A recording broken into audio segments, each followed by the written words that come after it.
And welcome, welcome, welcome. This is Peter Winnick. I'm the founder and CEO at Thought Leadership Leverage, and you're joining us on the LinkedIn Live, which is an extension of our podcast, which is Leveraging Thought Leadership. So I want to introduce our guest today, Dr. Tony Alessandra, because he's got a great bio and some cool stuff to share with us today. So Tony is a streetwise, college-smart perspective on business, having been raised in the housing projects of New York City. And eventually realizing success as a graduate professor of marketing, internet entrepreneur, business author, and a Hall of Fame keynote speaker. He's the founder and chairman of Assessments 24/7, which is a company that offers a variety of online assessments. He's a prolific author. Prolific, I think, is an understatement when he's got 41 books under his belt. He has been inducted into the Speakers Hall of Fame in the 80s, a Legends in Speaking Profession, Speakers.com Top 5, inaugural class of the Top Sales World Hall of Fame, and #1 World Top Communication Guru. And that is not all of the accolades, but let's just dive in. Tony, welcome aboard. Thank you so much for spending some time with us this afternoon. My pleasure, Peter. Thanks for having me on the show. So you've been around this thought leader keynote business through many, many, many cycles, right? The good, the bad, the ugly, pre 9/11, post, now COVID. I want to start with assessments, though, and this is where we could geek out a little bit. So I love assessments, and the reason I love them, there's a couple of reasons. From a business model standpoint, they're the best, right? So you can produce a tool once, use it again and again and again. But I want to get your take, because what we see a lot of is people that don't know or don't understand, and this is similar to the problem we have in instructional design, think, oh, I can just scribble out 10 questions and do this and do that and whatever. But there are assessments and there are assessments, right? In terms of a validated instrument that always gives a consistent outcome. So give us sort of an overview of what a validated assessment is, and then we'll get into the business side of it. Yeah, so a validated assessment is one that meets the requirements of the American Psychological Association. They use, from a statistical point of view, and I don't want to get too down that rabbit hole, we want a score of a 0.7 or above, from what we call the Cronbach's alpha, which is a statistical measure. And what we do internally at Assessments 24/7 is we have an outside independent company do our validation. And the reason is, when you do it internally and you look at the numbers, and let's say the number says, no, it's a 0.68, you say to yourself, can I just jack it up to a 0.71 or whatever? There's just some monkey business that can happen if you do your own internal validation. So we have a whole separate company, and sometimes when they do the validation, it doesn't come out, and we have to go back, get hundreds of more data points for them, with data points in people.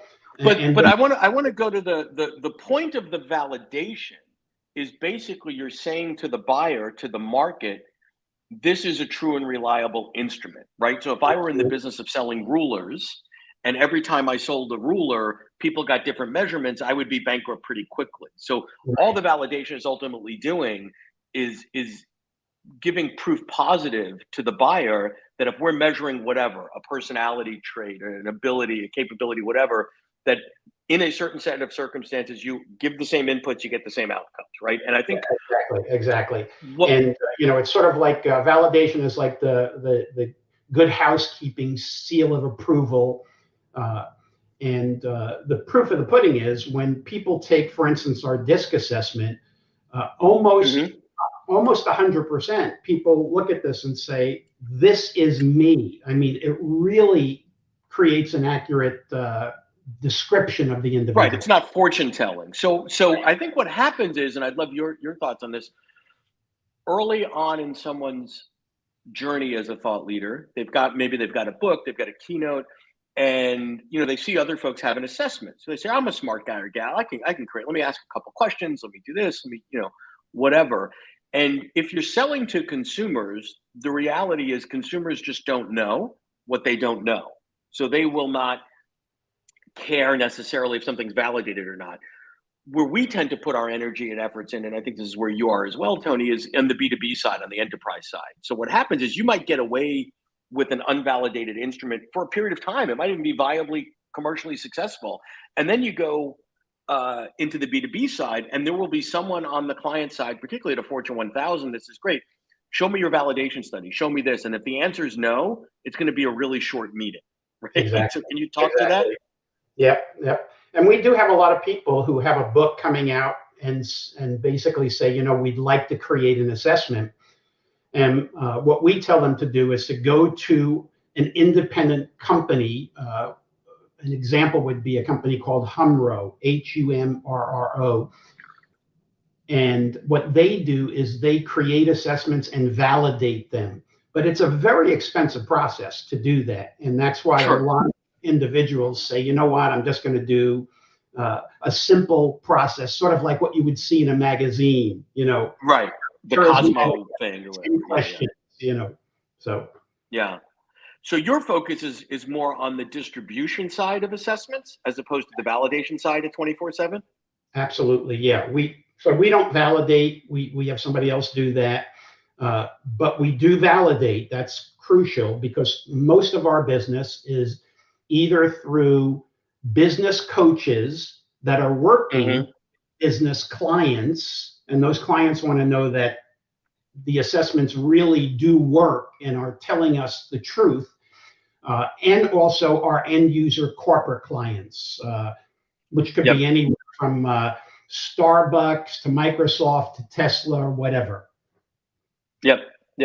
So any advice or recommendations on someone that's maybe a little bit earlier in the journey that is thinking of developing or deploying or monetizing their thought leadership through an assessment? Any tips or recommendations you'd have for them, Tony? Yeah, so what we typically find, Peter, is people either want an assessment so that they can generate leads, right? People are interested. So it would be, I want an assessment simply to have people take the assessment and maybe allow me to sell them something else, whether it be my book or a virtual training program, whatever. And so wait, let me pause you there. So I think I want to make sure I'm getting this right. There's kind of a continuum. There's the free assessment. So I'm not monetizing that assessment directly, but the benefit is I'm collecting emails.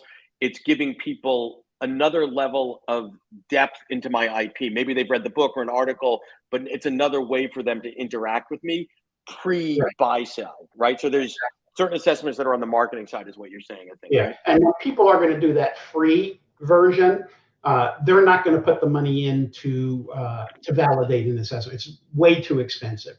Sure. At the other end would be people who really want to monetize their assessments. So they're charging money, they're charging per person. Sure. And those are the people that will, in fact, put the money in and develop validated assessments. Got it. And are there some best practices that you've seen there in terms of, interface? And because one of the things that I'm starting to see now, there are assessments that have been out in the market for a long, long time that not from a validation standpoint, but visually, maybe they're a little bit dated or they're not available mobile on an app, and maybe touch on that a little bit. Yeah. Well, I can tell you right now that being mobile on an app is crucial. Because more and more of the people in business now are younger people, whether it be millennials or Gen X, Gen Y, and they do a lot of stuff on their mobile devices. So we're totally mobile. You also want it totally automated. The more steps that you're asking people to take to do an assessment, the less likely they will get to the end and finish it. Right. So, when we talk to people about building an assessment, we first ask them, how complex is the assessment that you are building? Some people simply want questions with what's called a Likert scale: strongly agree to strongly disagree, always or never. That's a Likert scale, typically a 5-point scale. Or is there some sort of mathematical algorithm that you use to compute things. A good example of a mathematical algorithm would be the DISC assessment, uh, Mm-hmm. where we use a very Sort of sophisticated. weighted averages against each piece to get, yeah. Mm-hmm. Exactly. Uh, we also ask people, okay, if you're doing this assessment, is it a self-assessment only, or do you want what's called a 360 or rater-based? A 360 would be, I take the assessment to determine how I see myself and my behaviors, and then I send it out to a representative group of other Right. people, which could be, if I'm in a company, it could be my direct manager, my peers, and my direct reports. That's a 360 where they tell me how they see my performance. And then I got So to look. stay there for a minute, because the data tells us that most of us are pretty lousy at self-rating, right? So this is the Lake Wobegon effect. I'm a better than average driver. I'm better looking. I'm smarter than, like, mathematically, not everybody could be better than average, right? But when you ask, how am I?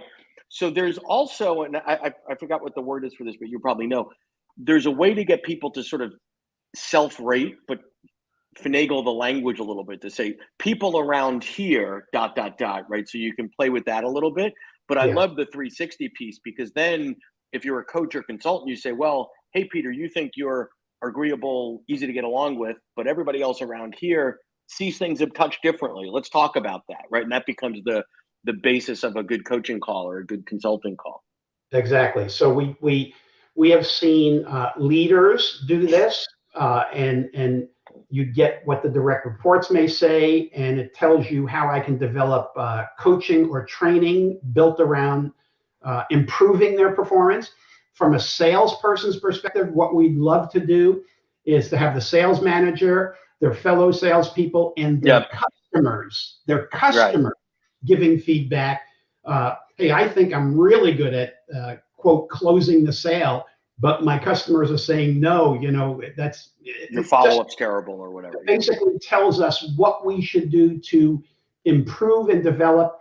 And usually with 360s, if you are using it as part of a development program for the employees, you want to have people retake it, whether it be 3 months or 6 months or maximum a year down the road, to see if in fact they have improved by sending Yep. the regular assessments to the same people, not different people, same people. So let's stay there for a minute. And herein lies the beauty of part of the business model, right? So you take a test, you take an assessment, and it shows you things that you do great, things that you need to work on, things that maybe not so great, whatever. Then you commit to some sort of an intervention, right? I'm going to do X, Y, and Z over the next 6 months, and then I'm going to check it again, right? And the reality is, if I use the analogy of a diet, if I was on a diet for 6 months and got on the scale pre and post, and the needle didn't move, it's clear that that was a failure. We can get into the whys, but it just didn't work. So one is, when we're going back and remeasuring 6 months later, click, the cash register rings again, right? That's the beauty of it. And we get to turn subjectivity into objectivity. Hey, look, this didn't move. It says you are still a 7, and the goal was to get you to a 9, right? So Right. I love the business model there. Are you seeing anything in terms of exits and acquisitions that thought leaders are having of their assessment tool side of their business, right? Nobody's buying anybody's speaking business. That's not news to anybody. But an assessment does potentially position that part of the business to have an exit. Any thoughts or things to share there? Uh, well, I can tell you, for the last 30 plus years, I have been a motivational speaker. And in Yep. the last 2 years, that business has really, really dried up. But the assessment business, our revenue last year, 2021, went up just slightly more than 50%.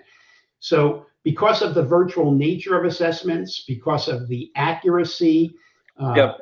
it allows us to reach people, not necessarily in live environments. And just like we're doing right now, where we can actually see each other and talk to each other, you and me, Sure. we could actually have, let's say I'm a manager, you're one of my employees, you've taken a 360 or a DISC assessment. we could actually do our coaching and personal development right here, not necessarily Right.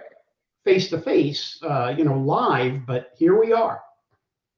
Well, I think the other thing is if we look at a company making an investment into you or anybody else as a speaker, that's a big ticket item. If they took those same dollars and poured it into an assessment investment, they're going to touch a lot more people at a different level. It's at a better level.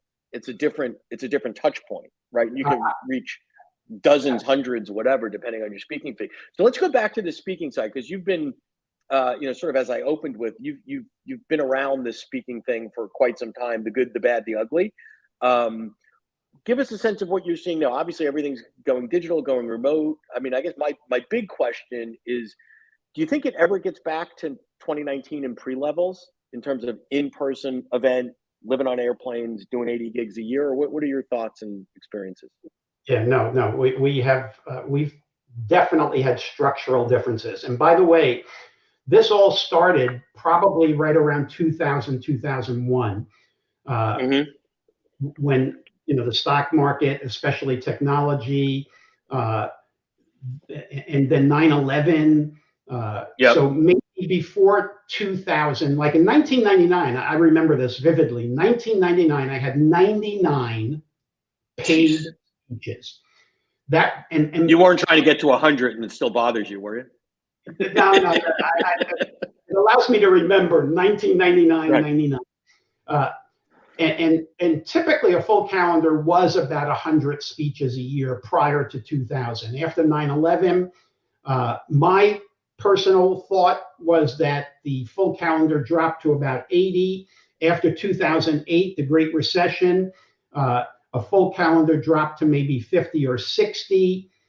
Now after the coronavirus, COVID, et cetera, you're now maybe looking at a full calendar at 25. And right. And that's in person at 25 or combo in person and digital? Okay. In person, maybe 25. And the reason is because of the technology over the years that has gotten so good. And some speakers now are doing 3 and 4 speeches a day on Zoom or platforms like this, and still charging enough money that they're making more money than they would have made on a single live speech. So the technology, the equipment that you can use that can change screens and pull up video segments. Some speakers have gotten so good at this that actually the virtual presentation is better than a live presentation in terms of what they can do, what they can show. Production values, and I mean, the technology is a piece, and then the cost is another piece. It doesn't take much to produce like amazing high quality stuff from your desk at home without spending tens or hundreds of thousands of dollars. I mean, you could trick out whatever you need for a really reasonable price now. So I think that's interesting. I also see, and would love to get your take on this, that this is a great way to deliver content, right? We're having a conversation. I can see your body language. We can talk. It's better than audio or whatever.